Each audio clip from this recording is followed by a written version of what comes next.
Ladies and gentlemen, you voted, we listened.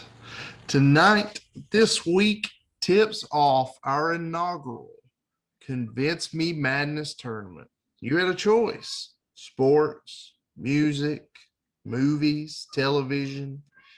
You chose sports, and tonight we're going to bring you the sports. As a matter of fact, over the next 3 weeks, we're going to bring you the sports. And much like the madness, we're going to the collegiate level, but we're not looking at just one sport. We're looking at all sports. Over the next 3 weeks, we are breaking down the top 16 sports programs to find out who is indeed number one. And number one, you won't find out tonight, but we're going to knock out half of them this week on Convince Me.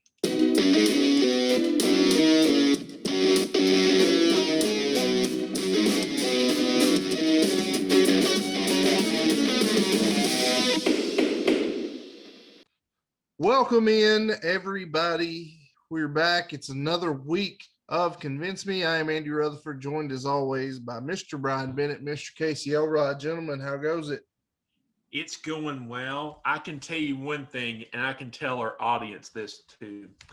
A lot of people believes that for Cinderella at midnight it's over, but I can promise you not. With some of these picks, Cinderella will advance past midnight. I got one thing to say. During your opening, you said we'll cover all sports. Are we covering all sport, Gatorade, Aquafina, or are we just covering all sport? Because I would really. We got to get this cleared up. They still make all sport. I don't know, but looking at our one seed, looks like we're covering Gatorade. I just want to throw that out there. But before we dive into all that, let's just go ahead and get it out of the way. Without Bennett's graphic this week, so you got to listen to me. This is the Weekly Shield. Make sure you're following us on all of our social medias. We can be found, probably our most active social media account is our Facebook account, facebook.com/convince me show.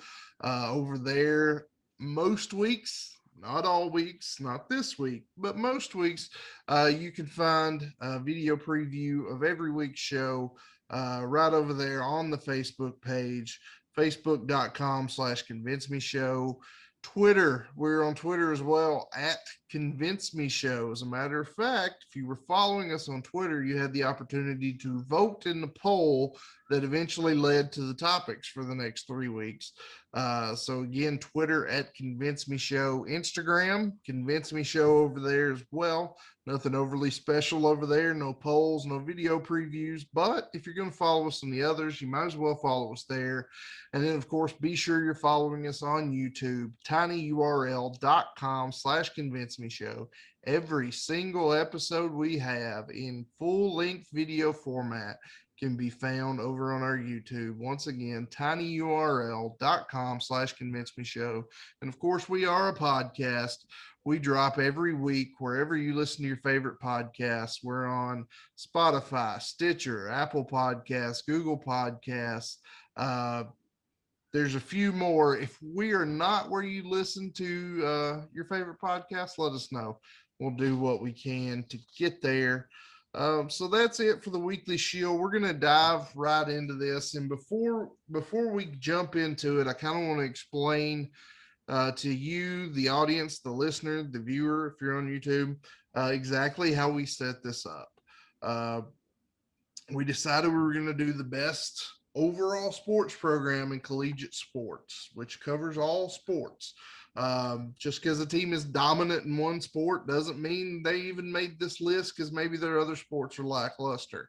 How we came up with the seeding: I had both of these guys, and I myself made one as well, had both these guys submit a list in order of their 20 top schools.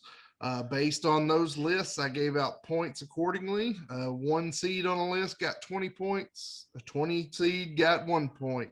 And then I went by total cumulative points. That's how we got our 16 teams. That's how the seeding was made. If you think we're wrong, its opinion, so we probably are.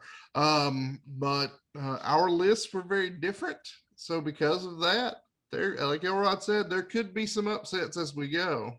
There's some huge, and I mean huge, snubs in this tournament that are left in the NIT bracket. This is terrible. Terrible.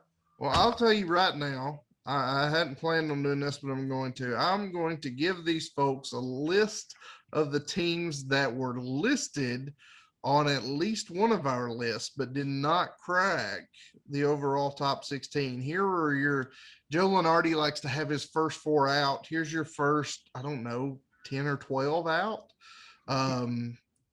Let's see. Penn State. Both got really high rankings from myself and Mr. Bennett. Elrod didn't give them a vote, therefore No. they're not on this list. Miami got a vote, didn't make the list. Duke was on all 3 of our ballots, but did not make the list. Auburn didn't make the list. Tennessee didn't make the list. Cal, Arizona, Clemson, Virginia, Wisconsin, Georgia, Kentucky, all teams receiving points that did not crack this top 16. So we're really looking, those are great schools, great sports programs, but we're looking at the elite of the elite here. And kind of just so you all know what's going on, tonight we're doing round 1. We're doing 8 matchups. Next week, we're going to do our quarterfinals and our semifinals. And then we'll do a full-length episode in 2 weeks on whatever the championship game is, and we'll go really in deep. We're kind of going to do surface level tonight.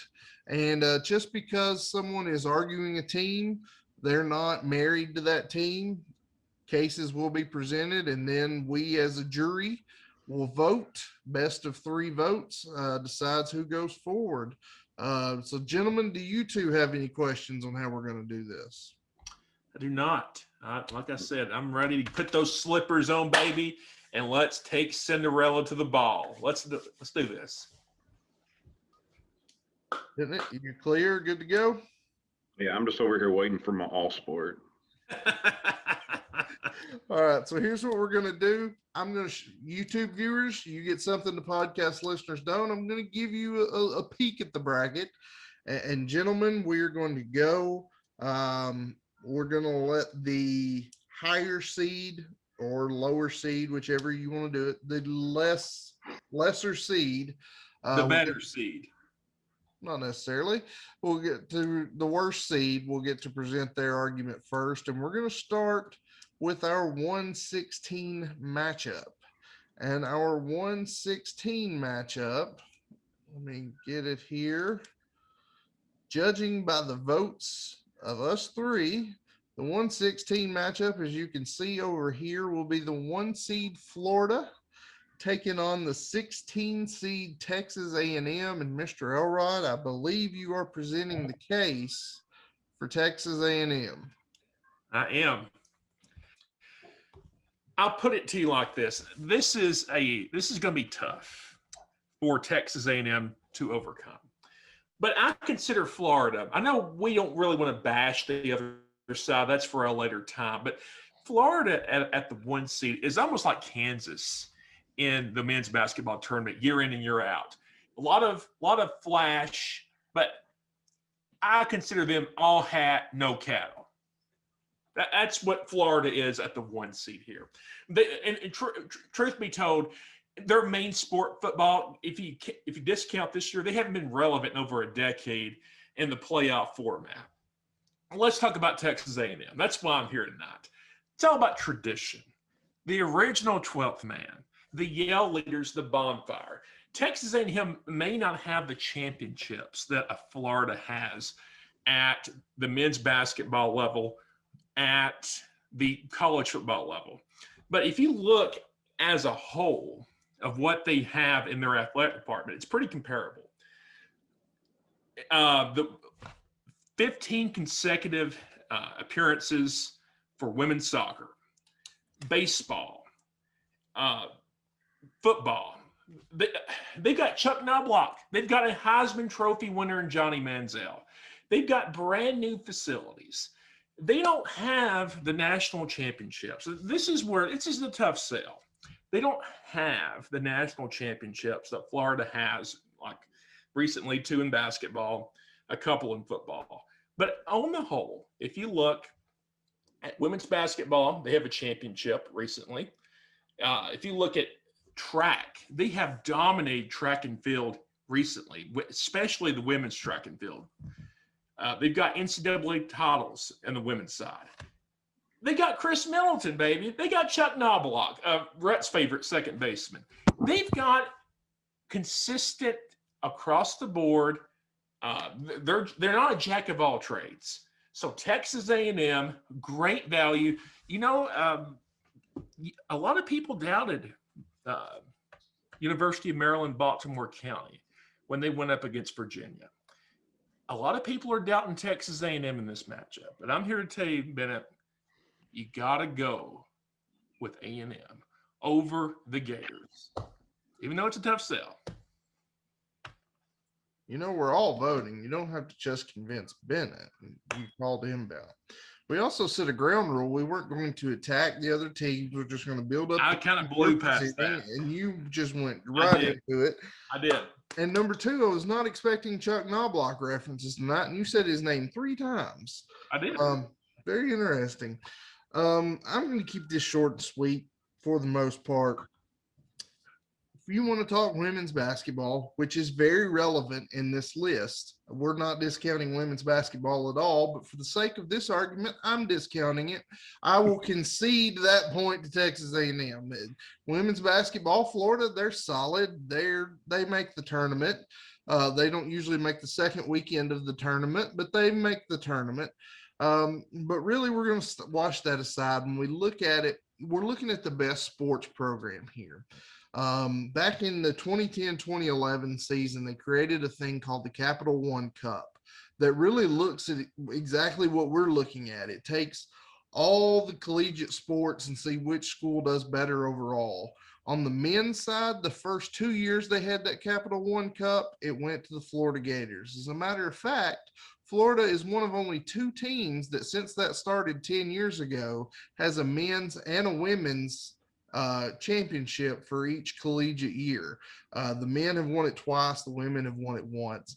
If you want to look at the sports very quickly, you've got football, 3 Heisman winners, 3 national champions. If you want to look at the alumni there, you know, the most rushing yards in NFL history, Emmitt Smith came from Florida. That's just in football. And even if you want to look at recencies, since Dan Mullen's got there, they're a top team and seem to only improve every year. You want to look at baseball, which has been more dominant than football has been. Baseball is perennially, if they don't go to Omaha, it's a terrible year. They have 12 College World Series appearances, 1 national championship. You look at basketball, under the current regime, it sucks. Fire Mike White immediately. But let me take my personalness out of it. They've been to 5 Final Fours in the last 20 years. They've got 2 national championships, and those were back-to-back. 3 guys from those back-to-back championships were drafted in the top 9 in the NBA draft in the same year. And then we look at softball. Even maybe more dominant than Florida baseball has been Florida softball. They're perennially right there with 2 women's College World Series in the last several years. So I had them number 1 on my sheet. Granted, I am a little biased, but Bennett also had them number 1 on his. Texas A&M has a great program, but I think this one, the 1 seed, it's the 1-16 matchup. We all know how that usually goes. So I'm going to go first and cast my vote, since there's 0 chance of it going any other way. And I will cast my vote for Florida to advance here. Rock, chalk, Gator. You know, I didn't even have Texas A&M listed on my top 20, and even if I had them at number 1, who is the head coach for Texas A&M's football team? Jimbo Fisher, your favorite coach. Jimbo Fisher. Just for that fact alone, they aren't advancing for me. That's tough. Elrod, you don't have to vote for I'm going to A&M. vote for the Gator. I mean, honestly, if you look at the success of the major, I'm talking about the major programs, separate and apart from women's basketball, it's Florida across the board. I concur. So with a clean sweep, 3-0, the 1 seed advances. I don't think there's any big shocker there for us. Moving on to the 2:15 matchup. Let me pull that bracket back up for our YouTube viewers here. Our 2:15 matchup is UCLA Bruins at the number 2 seed and the Alabama Crimson Tide at the number 15. And I'm actually presenting the case for Alabama, who's a 15 seed. Football. If we're talking just football, this one isn't even close. Probably historically the most decorated, the most dominant historical program in the history of college football, the Alabama Crimson Tide. 18 national championships, 32 conference championships, 3 Heisman winners. Arguably the 2 greatest coaches to ever coach college football have both staked their legacy in Alabama football. Now, when we step away from football, that's where maybe there's no maybe. It's not as dominant. When we take it to the hardwood, Alabama's been basketball historically they're good. They're not overall great. They're having one of their better years, as a matter of fact, right now. So if we look at recency bias, they're a 2 seed in this upcoming tournament. They're having a really good year, but historically not a lot of accolades there. But still a good basketball team. As far as women's basketball, they do have a Final Four several years ago. So they're solid, if not, but not really a dominant team. Their baseball team, the Alabama, they've actually got 2 College World Series runner-up titles, but no championships. But they've had some really good years for Alabama baseball. And Alabama softball, while not as good lately as they have been before, they do have a national championship and a runner-up on their plate there. But much like Elrod pushes Rocky when he's arguing Sylvester Stallone, if I'm presenting a case for Alabama, I'm going to say football. And Forrest Gump. So, all right, Bennett, present the case for the UCLA Bruins. First talked about Alabama football, but I'm a little bit upset you didn't talk about one All-American in Forrest Gump. But even the heroics of Forrest Gump, I don't think is going to be enough to pull them out of this 15 seed. Of course, I'm representing UCLA. Full transparency, I've never been to UCLA. I've never been to California, but I would imagine that UCLA is probably a pretty big college. And I say that because it has to be a pretty big college to fit the space for all the championship trophies that they have won. UCLA, interestingly enough, they have 25 varsity teams, 11 for the men and 14 for the women. So it looks like they kind of even gear a little bit more towards the women, which I found very interesting. Usually on this list, you're not going to see, usually it's pretty even. But I found that very, very interesting that it's more towards the women. But it doesn't matter. Men or women, both of these men and women are both really, really good at their sports here. They've won 118 NCAA team championships. That's the second most in NCAA, only behind one other team that we'll be talking about later on tonight. Of those 118 championships, 75 of them have been the men, 43 of them women. So I'm going to start with the men real quick. I don't want to run through every single one of these, so I'm just going to hit the highlights. For the men, they have won at least one or more championships in baseball, golf, gymnastics, soccer, and swimming. Now, I left one off that list, and that's basketball. But their basketball program, especially in the 60s and 70s, was an absolute powerhouse. They won 10 times in 12 years, which is incredible. Then they won another title in 1995. So the basketball program has 11 total national championships for the men. Also impressively, they've won 8 titles in track. Also, they're a very, very well respected track and field college to go to. So if you're into track and field, you definitely want to go to UCLA. They're also a very well represented in water polo, 11 championships, tennis, 16 championships, and men's volleyball, 19 championships in men's volleyball. That's crazy.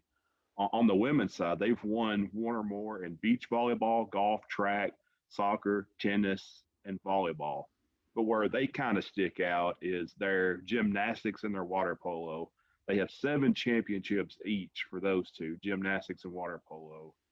Now, the water polo, in a span of 9 years, they won 7 times. That's crazy. So, like, I was thinking, you won 7 times in 9 years. It took Tom Brady, 21 years to win 7 times? So it can eat him hard out there. Even more impressive, though, than the water polo is their softball team.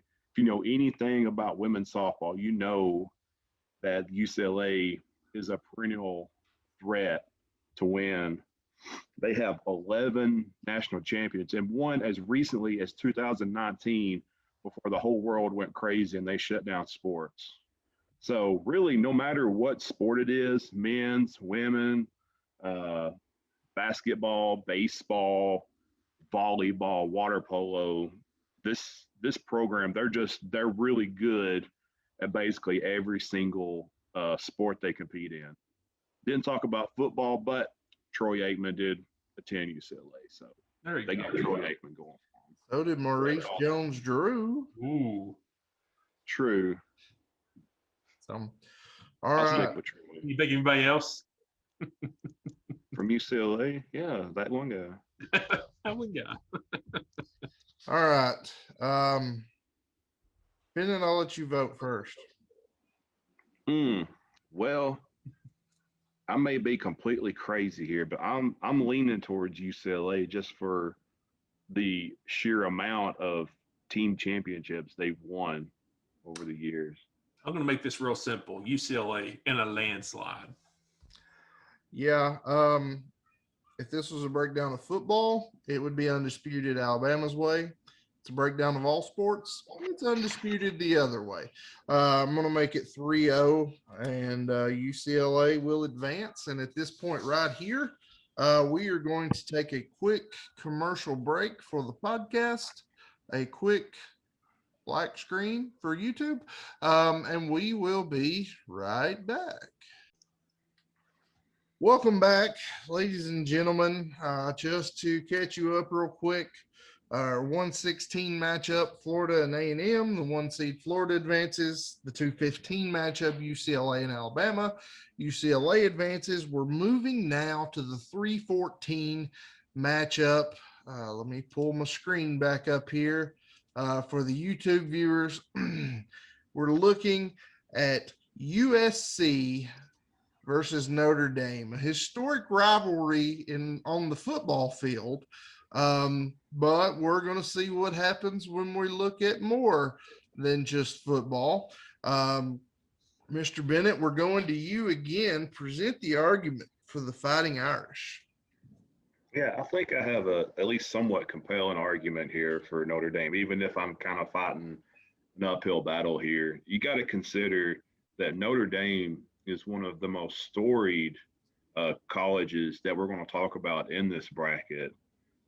They've got 23 varsity teams in Division One. Their football team was founded all the way back in 1887, which is before Tom Brady was even born. Think about it. I'm I'm going to start with football because that I feel like is where they've had their most success, and that's kind of what the first thing I think of when I think of Notre Dame is I think of football. They have 11 national championships, over 800 wins. It's pretty remarkable. 7 Heismans, and the most consensus All-Americans all came from Notre Dame. Basketball, 2 national titles. I didn't realize they had 2 national championships there, and they've had 28 NCAA tourney appearances. So throughout the years, you can always see that one team that sneaks in and wreaks some havoc. Notre Dame could be just one of those teams. They've also had that's baseball, not basketball. Basketball, they do have the 2 national titles, but they've had 9 Final Fours. That's what I'm talking about. They come in, they all sneak on you, advance to the Final Four. They've had 8 consecutive 30-plus win seasons and 23 straight tournament appearances. Baseball, that's where they've had the 28 tourney appearances and 2 national championships as well. If you combine their men and women together, fencing, we have the little sword and you poke each other with it. They've won that 10 times. So there's some good fencers going on in Notre Dame. Men's lacrosse, 22 tournament appearances. They've made the tournament every year since 04, which I think is pretty crazy. And they've had 5 Final Fours. Women's soccer has had 10 consecutive titles, 3 national championships, and men's golf with 11 conference titles and a 1944 national championship. So when you think of Notre Dame, yeah, they haven't had all this great success here recently, but if you look back at a whole for what Notre Dame represents and the storied tradition they have, I think they're definitely worth considering here among the elite of the elite, if you will. All right, the mighty Trojans of USC. The men and women of Troy. You spoke about the football rivalry that these 2 teams have. It's going to take less of an ability of a Bush push that you saw in South Bend in 2005 for me to win this argument right here. Because here's why. You talked about UCLA a minute ago, Bennett, about having all these championships. I did not realize this, but USC is pretty much on par with UCLA in terms of championships. And these numbers are truly mind-blowing. USC as a whole has won 123 total team championships. You have 97 for men, 26 for women.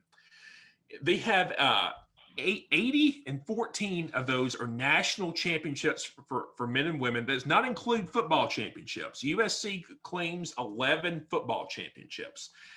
Separate and apart from team championships, 361 individual championships.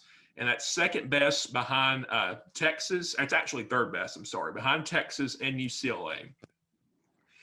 107 NCAA team championships. It's third behind Stanford and UCLA. They're consistently ranked in terms of all sports that we talked about earlier, different polls.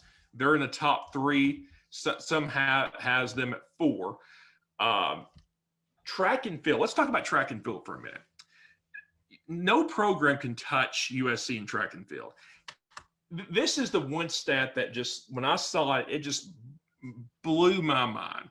If USC was its own country, they would be 13th in the world in terms of medals if this one college was its own country.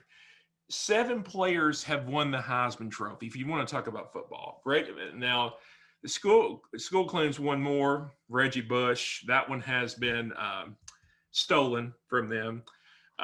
527 Trojans have been taken in the NFL draft. The most NFL draft picks in history.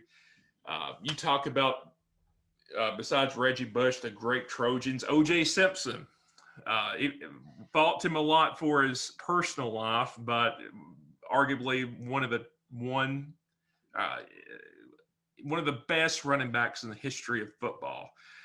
So when you look at UCLA and USC, that might be what this matchup comes down to if they advance past Notre Dame, just because of the sheer number of championships.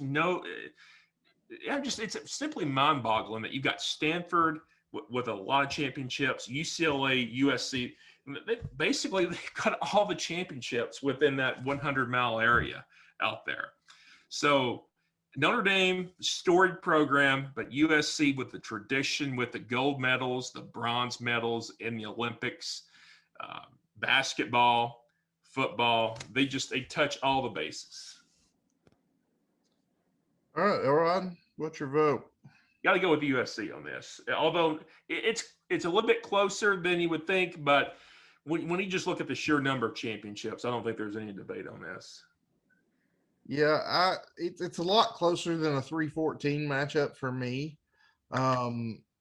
Notre Dame, I'll be completely honest, was not on my list, but Bennett made a very compelling argument for them. But I think I will have to go with USC here. Bennett?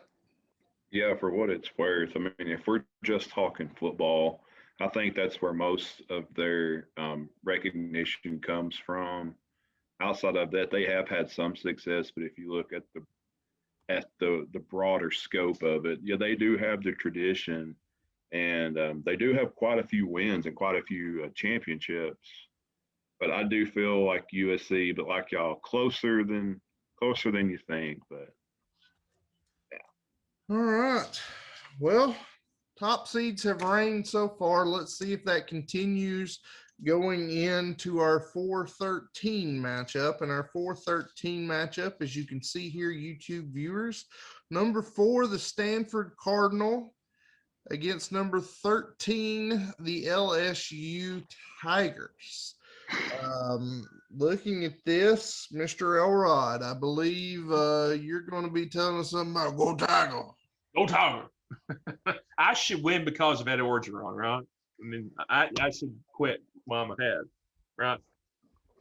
Well, it's going to be hard to overcome Stanford. I mean, when you look at these West Coast teams, the sheer number of championships they've won, it's going to be an uphill climb. But LSU is no slouch themselves. They've won 49 team national championships, 44 of those with the NCAA, 6 most in terms of team national championships. A lot of people don't know this, but they're a true power in baseball. In the early 90s, winning titles in 91, 93, 96, 97, in 2000. They went through a little dip and won another one in 2009. So they recently become a true baseball power. They do have a national championship in men's basketball in 1935 that predated the NCAA tournament. Now, football, they claim 5 national championships, 3 of those this century, where LSU makes up a lot of their national championships is men's and women's outdoor track and field. 14 in women's. No one can touch them in recent history in women's outdoor track and field. Men's outdoor track and field, 2002 is their latest championship. And indoor track and field for women, no one has touched this program since the mid-90s. They have won 7 national championships in women's indoor. They have a real good golf program, 5 national championships in golf, with the most recent championship in 2015. So they're not going to have the sheer number of championships that Stanford has, but as you can see, a lot of LSU's championships across the board have been recent championships. This is interesting that 49 team championships. You look at the list, probably since the early 90s, probably 30 of these 49 championships. So LSU is definitely a program on the rise, but it's going to be difficult to overcome Stanford in this matchup. Bennett, the case for the Cardinal. Yeah, I think Stanford as a 4 seed is an absolute travesty here. This is a steal at 4. When you think Stanford, automatically think of academics, but make no mistake, they are definitely no stranger to athletic success. The varsity teams at Stanford have won 152 national championships. And the NCAA has recognized them with 126 NCAA championships, which is the most of any D1 division college. 67 wins for the men, 59 wins for the women. So the championships are kind of split pretty evenly, which says a lot about the athletics coming out of Stanford. Stanford offers 36 varsity sports for men and women, which in my research, I found that was one of the most offerings was Stanford. So that's another thing to consider, that, how many different varsity teams they offer for people to pursue. Talk about some of these real quick. Baseball. Stanford's a pretty good baseball team. They've got 2 national championships. Basketball, men have 1. Cross country 4. Gymnastics 6. There's a whole lot of gymnastics going on in California and a lot of winning. Track and field, they've got 4, and 2 in volleyball and 3 in soccer. Now, where they really kind of shine on the men's side, they have 8 national championships in swimming, 9 in golf, pretty good golf school, 17 in tennis, and 11 in water polo. A lot of water polo over there too. On the women's side, they have 1 golf, 1 rowing, 2 basketball, 3 soccer, 5 cross country, 7 water polo. So this is like the water polo mecca over here. 9 volleyball, 11 swimming, and 20 national championships in tennis. That's crazy. That's a lot of hardware for tennis. As a whole, Stanford Athletics has won 599 NCAA individual championships. So basically 600 championships that they've won throughout their career. That is, like, my brain doesn't even compute 600 championships. And if a crazy stat to consider too, if you take just the national championships that Stanford has won since the year 2000. I know we're old, but 2000 doesn't seem like that long ago. They have 65 national championships since 2000. Those 65 national championships would put them in 4th place all time in NCAA wins. That's as many as Florida and Ohio State combined as far as national championships go. So if you look at Stanford, yeah, it's a great school.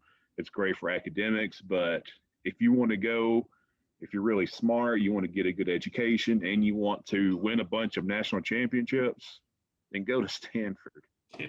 What idiot put Stanford at 13? I mean, what idiot would do something like that? That's what I was going to say. The most underrated on this list is Stanford at 4. And I will say that 2 of us had Stanford as our number 2 seed. And what was that other seed, Elron? 13. Yeah. I was one of the ones that put them at number 2. Therefore, I will cast my vote first. Although they have one of the worst mascots in the history of collegiate sports, my vote for best sports program goes to the Stanford Cardinal. You know the reason why Stanford wins this argument, Bennett? It's separate and apart from you shredding me in that argument. Tiger Woods. I was going to say Andrew Luck. Or John Elway. John Elway, yeah. Right? You don't like their mascot? It's The a tree. You're the tree. Yes. That's awesome. It's right up there with Alabama, where the Crimson Tide has an elephant. It doesn't make any sense. Full disclosure, if we would have done top mascots, Stanford's mascot would have been in there too for me. I think the tree's cool. I love the tree. Tried to eviscerate it, but anyway, so Bennett, I assume your vote's going there as well. Yes. So 3-0, no contested votes yet. All top seeds, but they're the first 4 seeds. We I get. smell chalk. This is chalk, right here. Well, here's the thing: we're getting into some closer matchups here, and this next one is the dreaded 12-5 matchup, which the NCAA tournament seems to always end up with at least one 12-5 upset. And right now we're going with the 12-5 matchup of number 5 Texas Longhorns against the 12 seed North Carolina Tar Heels. And I am presenting the case for the Tar Heels. And much like on Alabama, when I said football, football, football, on the Tar Heels, I'm going to say basketball, basketball, basketball. But I'll touch on that one last. First and foremost, their football team is not what it used to be.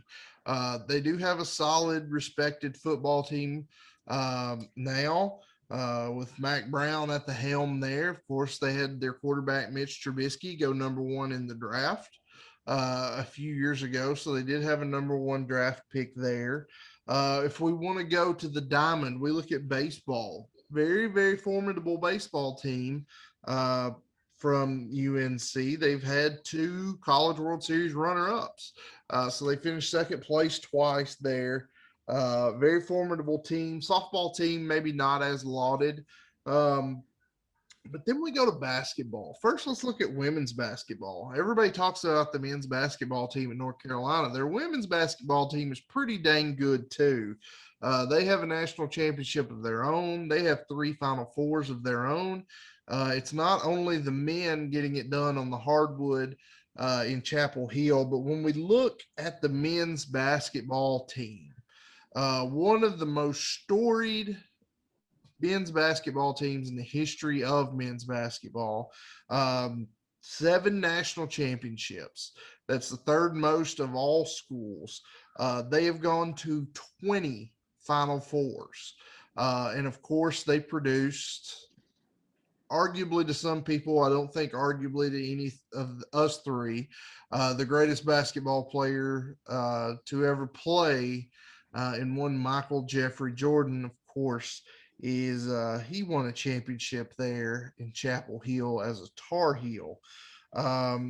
They're formidable across the board, but of course, basketball is the crown jewel there of the North Carolina sports program.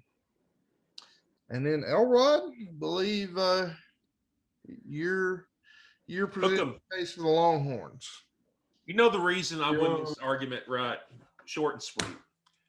Does your program, North Carolina, have a sports network? No. I can answer that for you. Longhorn Network, baby. But let's look at the numbers here.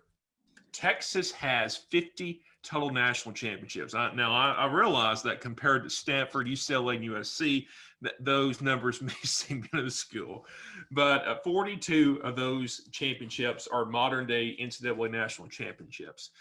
Texas is consistently voted in Sports Illustrated polls, in the Directors' Cups as best overall programs when you look at the program top to bottom.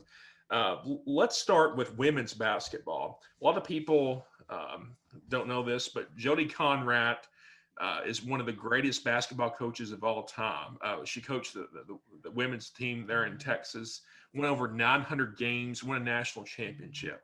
If you look at the Texas men's basketball program, until Rick Barnes was unceremoniously kicked to the curb, he had that program rolling, going to multiple Sweet 16s, Elite Eights, and a Final Four, and also Kevin Durant. Let's look at what the Texas Longhorns are famous for. That's, of course, their football program. Only 4 national titles. When you look at the number of championships at Alabama,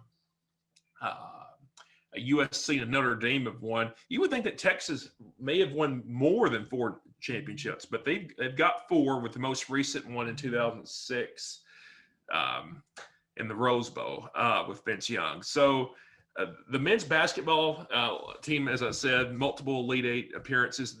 Texas is also famous for its baseball program. Consistent year in and year out, one of the best. They've got 35 trips to Omaha, and they've most recently won a national championship in men's baseball in 2005. Famous for their both men's and women's swimming, winning championships and those as well, and also golf. Jordan Spieth is a Texas Longhorn. So I think Texas wins this just because there's more championships, there's more quality across the board, and all I gotta say is hook 'em. And that's the only time I'll ever say hook 'em on the show, unless they win tonight and I have another matchup. Bennett, where are you going with this vote? If I'm looking strictly at basketball, I think North Carolina isn't a 12 seed. They're going to be a top 4 seed for sure. Other than that, the football team is definitely, the last few years they're making a rise. They're getting a lot better. Baseball's pretty good. When I look at the Texas side, they do have the national championships in football, basketball. Okay, baseball's pretty good. When it boils down to me, I went back and looked at my list to see where I had them, and I had Texas a little bit over North Carolina. So I'm going to go with Vince Young and Ricky Williams over Michael Jordan and Vince Carter. Ooh. Which is weird if you put it that way. That is weird. Well, I'm going to. Wait a minute. I just realized this is the Matt Brown Bowl that we're voting on right here. Didn't even know it. It really is. That's weird. I think both schools are fantastic in their own right. I think Texas is a little more spread out evenly, but I think North Carolina is head and shoulders as far as dominant in one particular sport. They've got that. I too went back and looked at my list, and on my list, I had North Carolina as my 6th seed with Texas as my 11. Given the arguments presented against me, presented to us here, I'm going to stick to my guns. I'm going North Carolina here. We're going to have our first split vote. I'm taking the 12-5 upset. Bennett has taken Texas with the 5 seed. Elrod, you're the deciding vote. Gotta go Texas here. Chalk, straight chalk so far. Texas, in terms of the most dominant sport that either program would have would be North Carolina men's basketball. But if you look across the board, I think it's got to be Texas. Folks, I tried to give you a little bit something here, but at least we got our. Hey, it was close. It was close. I had to go back and look where I ranked them. I did too. And I wasn't just doing that strictly for drama. North Carolina was higher on my list. But now we're getting in a little more juicy matchups, and maybe our next matchup, our 6-11 matchup, will also produce some juice.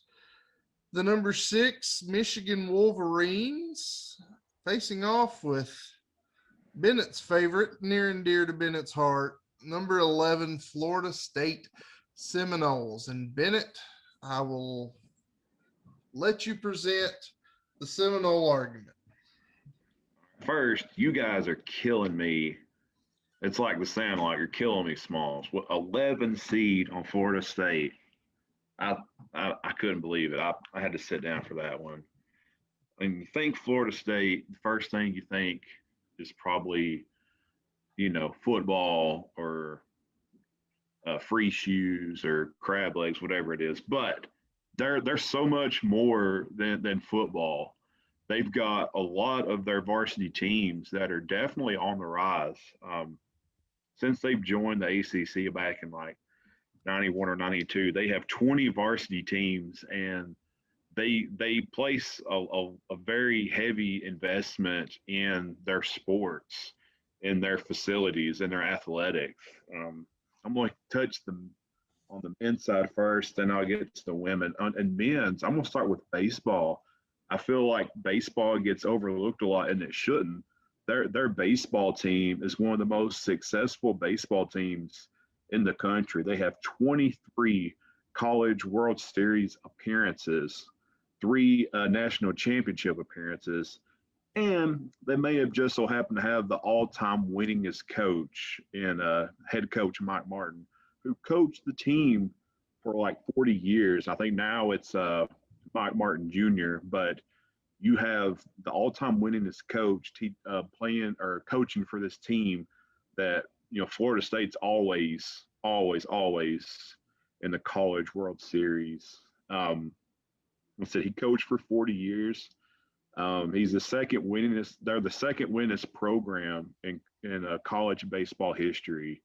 Since 1990, FSU has had more 50-win seasons, more tournaments, finished in the top 10, and finished in top 10 more than any other baseball team in the country for the past, 30 years. They also have 8 ACC championships. Moving on to basketball. Basketball, back in the day, they enjoyed some modest success, nothing crazy. But here in the last decade, they've really picked up their game in basketball. They've had 17 NCAA tournament appearances.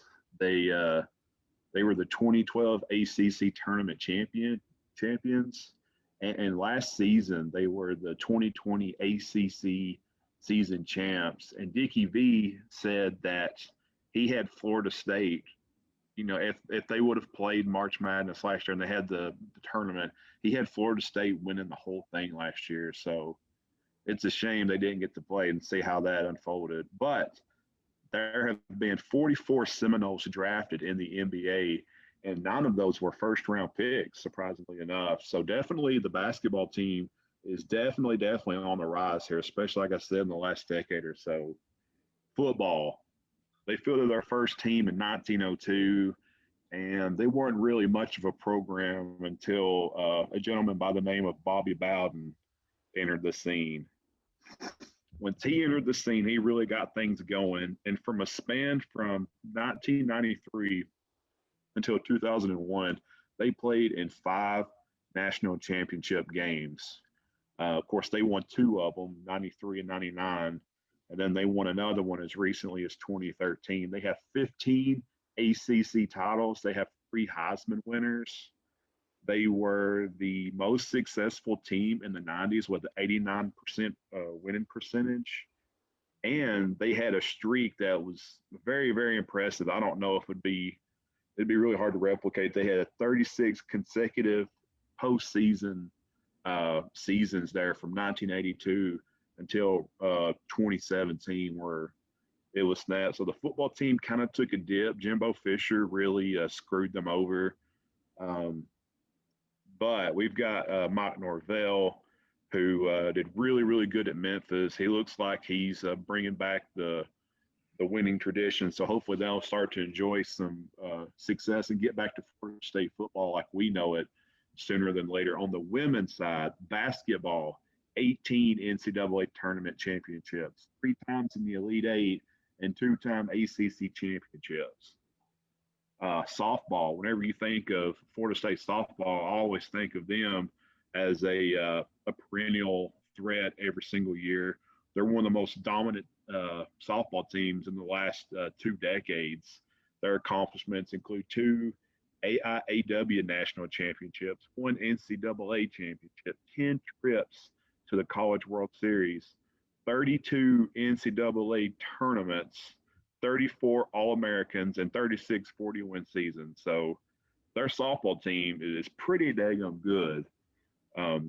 But I think even better than their softball team is their soccer team. They have 20 NCAA tournament appearances, 10 College Cup appearances, 2 national championships. Recently they won them pretty recently too, within the last few years. So it's not just the men's that have the tradition of winning, really the women too. Basketball, softball, and soccer especially. Definitely big powerhouses, very well respected in their sport. Collectively, FSU has won 19 national championships. I know it's not 152, but still pretty daggum impressive. And they've had over 100 conference championships. So that's my beg and plea for Florida State. The Michigan Wolverines. We'll start with football. Bo Schembechler, Lloyd Carr, Jim Hardball, blah. The most all-time wins in college football history is the Michigan Wolverines. They have 11 claimed national championships, 3 Heisman winners, including Charles Woodson. Their football team, they're one half of the most storied rivalry in college football with Michigan and Ohio State. Their football team is historically one of the most decorated teams in college football history. But moving away from football, let's go again to the hardwood. Their men's basketball team. They've got 1 national championship. They could have, honestly, probably should have 2 if Chris Webber knew how many timeouts the team had with the Fab Five team there in the early 90s. They could have another one this year. They're entering this year's NCAA tournament as a number 1 seed. So the men's basketball team, also a very, very formidable team. Women's basketball, probably not as storied, not as well, but formidable. Then we go to baseball.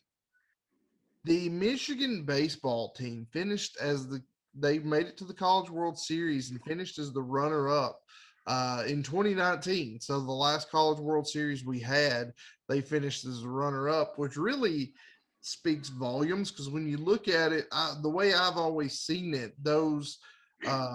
a lot of times those northern baseball teams don't fare as well because they can't get out and start playing as early as your teams in the South, your teams in California. So it seems like, at least for the most part, traditionally, your Big Ten teams, your northern teams, when it comes to baseball, historically aren't as good. But, the last College World Series we have, Michigan did make it to the championship series in 2019. We go to their softball. They do have a national championship in softball. In 2005, they won the Women's College World Series. And a sport we haven't touched on yet is another sport that Michigan dominates, and that is hockey. The Michigan hockey team has a record 9 national championships. And in 2011, they were invited to the NCAA tournament for the 21st year in a row. They also have a record 24 Frozen Fours. So they are a dominant hockey team. So, and Elrod missed that entire pitch stepping away. This could sway your vote, Elrod. They're the most decorated hockey team in the history of hockey. 9 national championships, 24 Frozen Fours. So I will go ahead it's Elrod's turn to vote for it first. Elrod, you're still muted. There you go. Florida State, baby. Florida State all night long. First upset of the night. Well, I think that's bogus since you didn't even listen to the argument, but don't need to hear your argument. Florida State. I think Michigan is one of the most complete programs on this list. Dominant hockey, historically dominant football, very good in basketball, championship level in baseball and softball. I am going to stick with Michigan with my vote here. So our second split vote of the night, will Bennett go with his heart, Does his head agree with his heart? What will it be here? I mean, for me, Michigan, they've had a lot of success in a bunch of different areas, like you mentioned, football, baseball, basketball, especially hockey. I feel like on Florida State, maybe they don't have as many hockey championships because they don't play so much hockey in Tallahassee. But seriously, like if you look at your big sports like your baseball, your basketball, your football, that's what Florida State is really really good at. And on the women's side, you think basketball, you think softball, you think soccer, and the women are absolutely killing. I think the women right now represent the school better than the men do at this point. So for me, I just think, here lately, FSU's really done a great job of getting out of that stigma of being just a great football school. And they're kind of branching out into some of these other varsity clubs and are really showing a lot of success. So I think for that, I'm going to go with Florida State. All right. Our first upset of the evening. 2 matchups to go.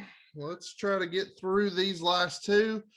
Going to our 7-10 matchup. Our 7-10 matchup, as you see here, YouTube viewers, the 10 seed UConn Huskies and the 7 seed Oklahoma Sooners. Mr. Bennett presenting the case for the Huskies. Yeah, the UConn Huskies, they know a thing or two, a little bit about national championships. They've got a reputation as perennial NCAA champions in the basketball world, which incredibly enough with UConn they've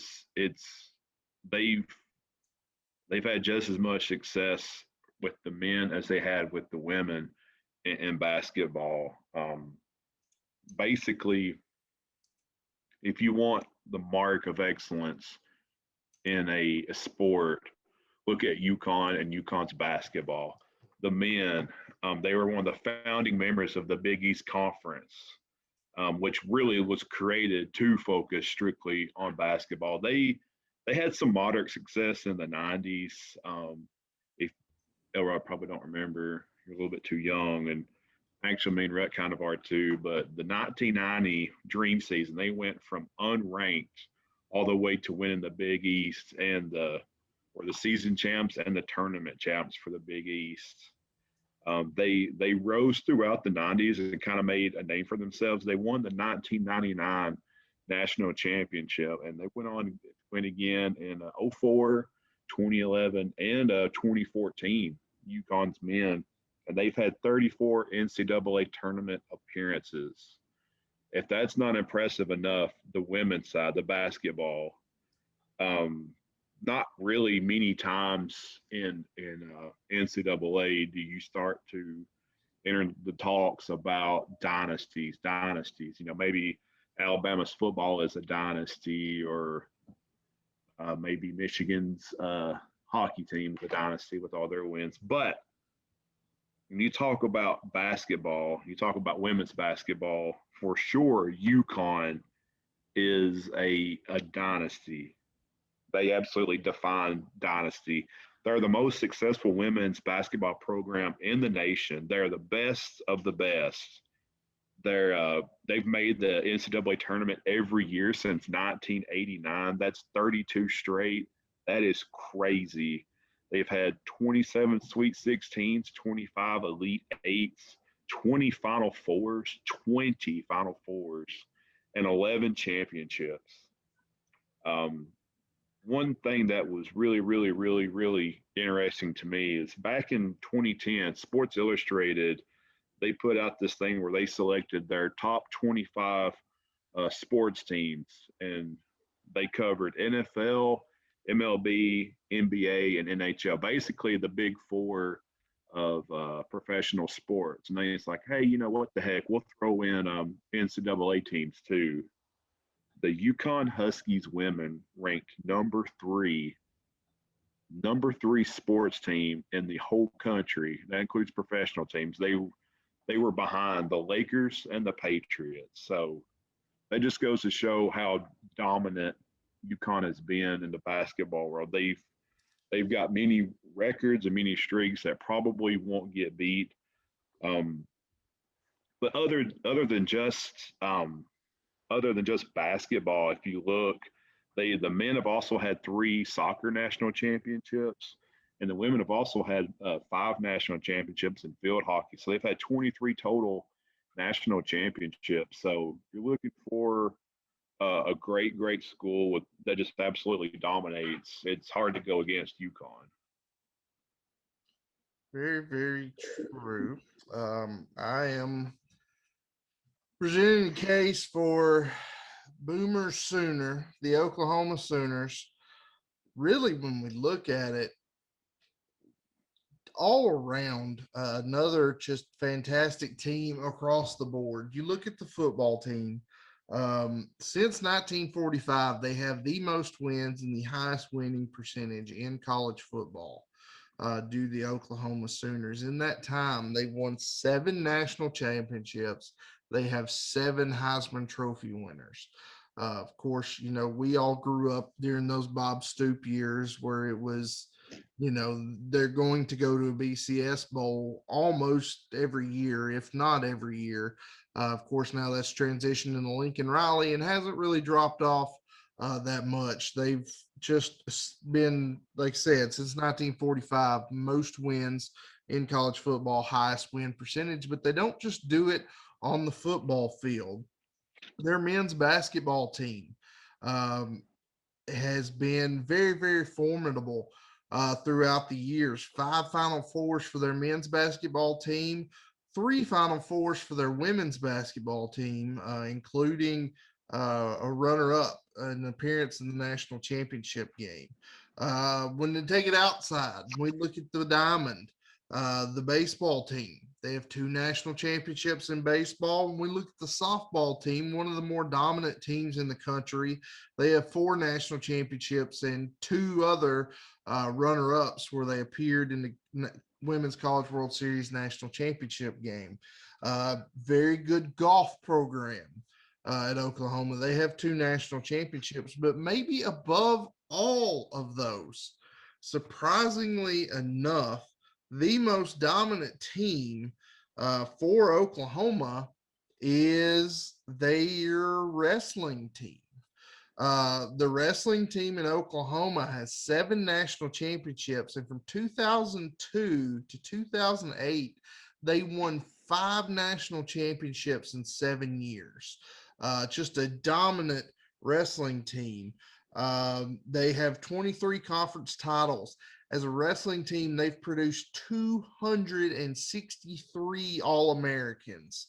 And they have produced those 7 national championships were team championships. They also have 65 individual NCAA championships in wrestling, including one Jake Hager, who went on to become a professional wrestler known as Jack Swagger, Mr. Elrod. So really, when you look at Oklahoma, they're top notch in football. They're very, very good, close to top notch in both men's and women's basketball. They're top notch in baseball and softball, top notch in golf, and they're king when it comes to wrestling. So it is my vote first here.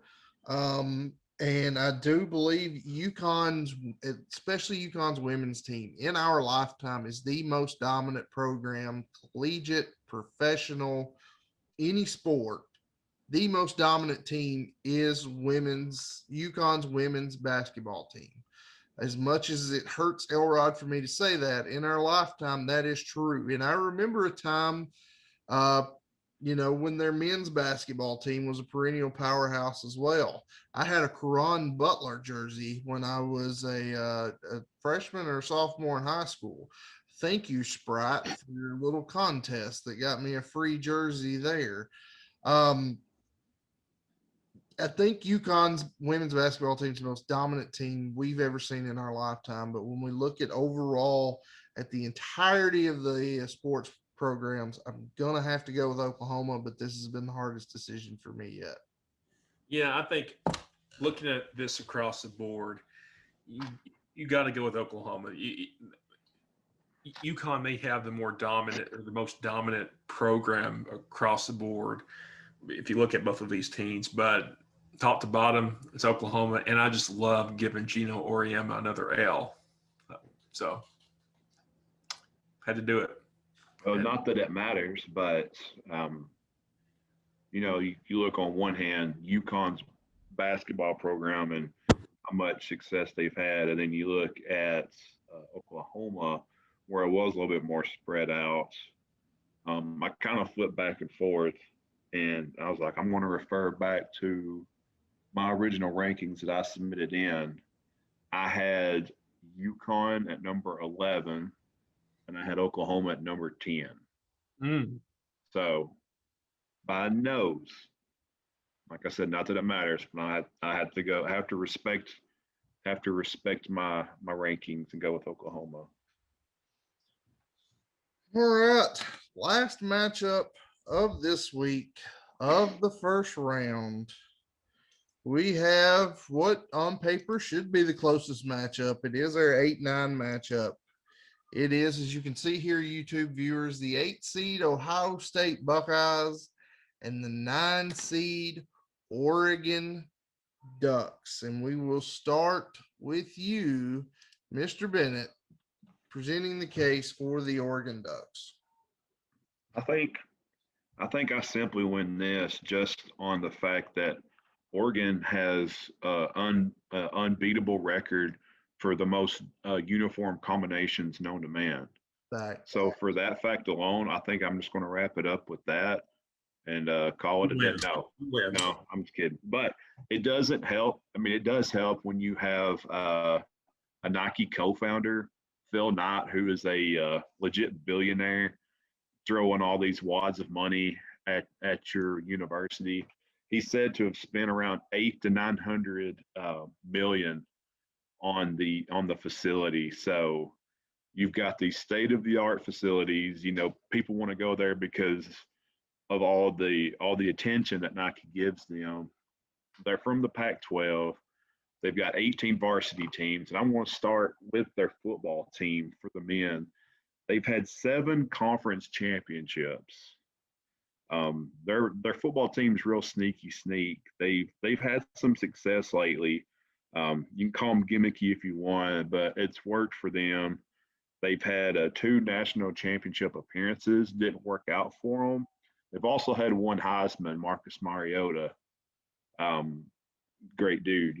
I think uniforms and Mariota should be enough to sway your vote, but if not, I'm going to keep going. Men's basketball.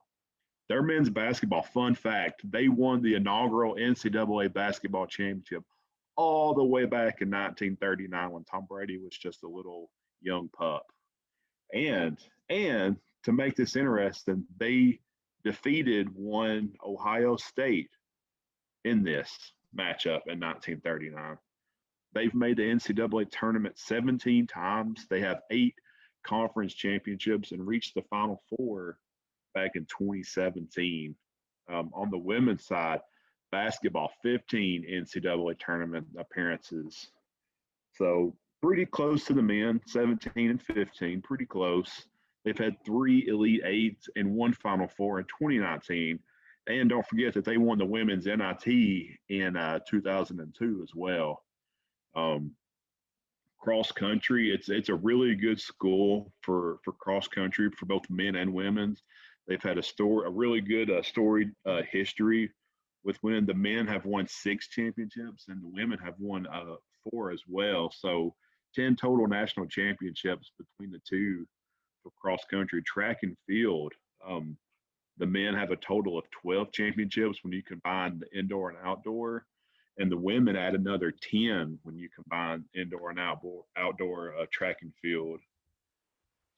So when you look at the football team, the basketball team for both men and women, decent success, but where Oregon really shines is Okay, not just the shiny helmets that they have, but where they really shine is their cross country, their track and field. Some of the more what would you say, like less traditional sports, I guess, the ones we don't follow as much you see on TV. That's where they really shine. I think that's where kind of Oregon comes in real sneak because you just think of football, baseball, basketball, whatever. But in total, Oregon University has won 34 national championships, which again doesn't sound like as much as some of these other schools we've talked about, but that is more than Oklahoma, Alabama, and Ohio State. So something to consider there. Elrod, the Ohio State University. Where you got them? Well, this is going to be the most important argument I make on that, because I know how Bennett's going to vote on this, but I get to convince you, right, that you should vote for the Ohio State University. Let's look at this. Ohio State is one of only 6 universities to have won national championships in the 3 major men's sports, which is baseball, men's basketball, football. Florida, of course, Stanford, UCLA, Cal Berkeley, and Michigan. Now, Ohio State is only one of 2 universities where they've appeared in both the men's basketball and football national championships in the same calendar year. Who's the other one, right?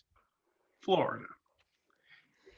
Across the board, if you look at top to bottom, Ohio State, excellent. They've won national championships in wrestling, men's volleyball, men's swimming, diving, men's outdoor track, men's golf, gymnastics, fencing, men's rowing, co-ed fencing, and my favorite, synchronized swimming. Ohio State is in the top 10 in the Athletic Directors Cup each year. Now let's talk about athletes that have come out of Ohio State. These athletes are best in their sport. Look at Jack Nicklaus. He's an Ohio State Buckeye, arguably the greatest golfer of all time. I mean, if you ask anybody but me. Jesse Owens, arguably one of the 3 best track stars of all time. Bobby Knight, Ohio State Buckeye. That I did not know that. Of course, Archie Griffin, 2-time Heisman Trophy winner. Eddie George, Lou Groza, and my favorite, Troy Smith. Troy who? There we go. I was with Dick LeBeau, Paul Brown, Woody Hayes, Jim Tressel. I mean, 8 national championships in football, all the Heisman Trophy wins that they have, all the All-Americans. Great in men's basketball. You look at those Thad Matta years, Greg Oden, Mike Conley Jr., the Final 4 appearances. They're not as successful in women's basketball, but across the board, this is probably the toughest call all night long, but you got to go with the Buckeyes over the Ducks in this final matchup tonight. All right, Bennett, I'll give you the first vote. All right. If we're going strictly off football, yeah, for sure, Ohio State has definitely more success there in football. I'll give you that. Of course, Oregon came close 2 times, but couldn't quite get it done in football. So I think, that kind of hurts them there. They do have 1 Heisman. They don't have, what was it, like 8 for Ohio State or something? That's crazy. That was some really big names. I feel like Oregon doesn't really shine in one specific area. They get it done across the board. They've had some success in basketball, some success in football. Great at like I said, cross country and track and field. And if we're going to talk about championships, I do have to mention that Oregon does have total more championships than Ohio State. And I think the whole argument was around total success from the college. So by a hair, I'm going to go with Oregon. Hmm. I wish you had chose Ohio State or Bennett, because I was going to vote for Oregon to force Rutt to choose Ohio State. So you kind of blew up my plan. But Sorry. I'm a little bit biased. gotta- I'm going to go with Ohio State by a nose. So I'm going to leave it up to Rutt. This one is tough. Coolest It's probably uni? the toughest one. Yeah, coolest unis. Yeah, hands down Oregon. Better than those ugly looking scarlet and gray they got up there in Columbus. Better mascot. Better mascot. Much cooler mascot. Ducks can pull trucks. So that's all those are in Oregon's favor. If we look at the famous alumni, Jack Nicklaus, nothing to blink at there. There was no mention of Urban Meyer in your. Yeah, I didn't want to talk. That might have pushed me to the top there, but you left that out. Does Joey Harrington sway your decision, or Dennis Dixon? Either one. Close. I'm really struggling here. And I'm struggling here because my head says one thing and my heart doesn't want my head to say that. So that's where I am. But looking at the potential matchup coming up in round 2, based off of where this goes, that's going to be my deciding factor. And next week, Florida will win once again in a big showdown against Ohio State, but barely. I can live with that. So if that wasn't if the winner of this matchup, that wasn't the deciding factor, I might have gone the other way. But that is that, and that will wrap up our first round. Again, we're going to be going over these the next couple weeks. Next week, we will do the quarterfinals and the semifinals. And then the long form in 2 weeks, we're going to be looking at a champion just to refresh you, go back through and give a visual to our YouTubers. Here is what the brackets look like. You're leaving tonight, going into next week. 1 seed Florida, which overtook the 16 seed Alabama, or Texas A&M, will be taking on Ohio State in a 1-8 matchup next week. The winner of that will face the winner of the 4-5 matchup. We've got Stanford, who beat LSU, going up against Texas, who beat North Carolina. Over on the other side of the bracket, we will have the UCLA Bruins, the 2 seed, who beat Alabama tonight, taking on the victorious number 7 seed Oklahoma over UConn. And then we have the 3 seed USC Trojans going up against the only lower seed to advance in this tournament, the 11 seed Florida State Seminoles. Those 4 matchups, plus the winners of those matchups, will be determined next week. We'll determine our championship game contestants, and then we'll dive into those long form in 2 weeks. This has been week 1 of our inaugural Convince Me Madness tournament. We hope you enjoyed. We hope you guys will come back to see how the rest of this thing plays out. But that'll do it for us this week. Gentlemen, any parting words? Coachy, there's one Cinderella that came out tonight. One Cinderella. I told you there would be one. Yeah, there's always one. It was a good one. Good job, guys. Almost like it was planned. Bennett, you said we were terrible for the seeding. I went back and looked. I only had Florida State 1 lower than you on my list. Therefore, it was Elrod that screwed them, because I think Elrod had them at like 17. Well, at least you put them on there. Yeah. So, all right, guys. Hope you enjoyed. Hope you'll be back next week. We do know what the topic will be next week. We're going to be looking. We're going to be continuing this tournament, quarterfinals, semifinals next week. For Mr. Bennett, for Mr. Elrod, I'm Rut. And until then, peace.